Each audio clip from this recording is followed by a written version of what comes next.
Velkommen til RKA, Rødovre Kulturelle Aftenskole, hvor glade mennesker mødes. Vi er nu på vej ind i RKA, og vi er på vej op på vores første sal, hvor vi har vores undervisning og vores administration.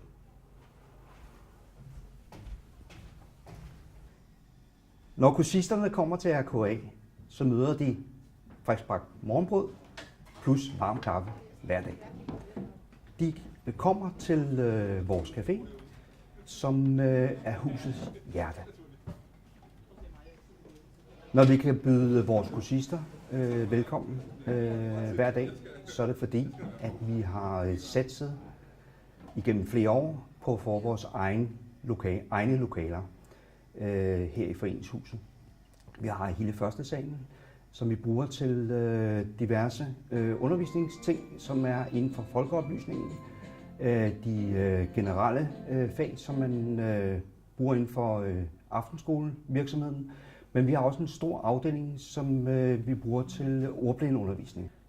Udover alle de her forskellige aktiviteter, så har vi også Danmarks eneste folkeoplysende kanal, nemlig Radio RAS. Og RAS, det står for Rødovre Aftenskolernes Samråd. Du lytter til Radio RAS. Vi spiller musik hver dag. Ja, faktisk kalder man det jo 24/7, og det er 24 timer, 7 dage om ugen. Og vi har mange dejlige programmer. Vi er folkeoplysende radio, det er vores vigtigste opgave, men vi har også skønne musikprogrammer. Det her er nabobygningen til RKA, og det er RKA Fitness, som er en del af RKA's motionsprogram. Vi går ind og kigger til dem. Super. 45 sekunder igen. Ja, vi fik en lille bonus. I fik en lille bonus. Ja, I fik også 4.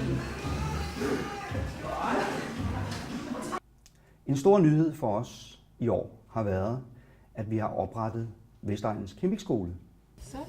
Vi har fået i løbet af meget kort tid mange deltagere på vores hold.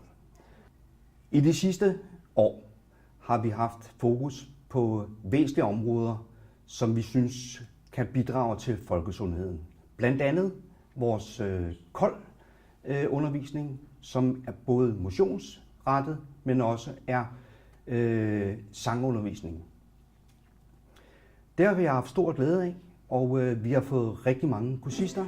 Vi har fået et rigtig godt samarbejde med Rødovre Kommunes Sundhedscenter, som ligesom er blevet vores fødekæde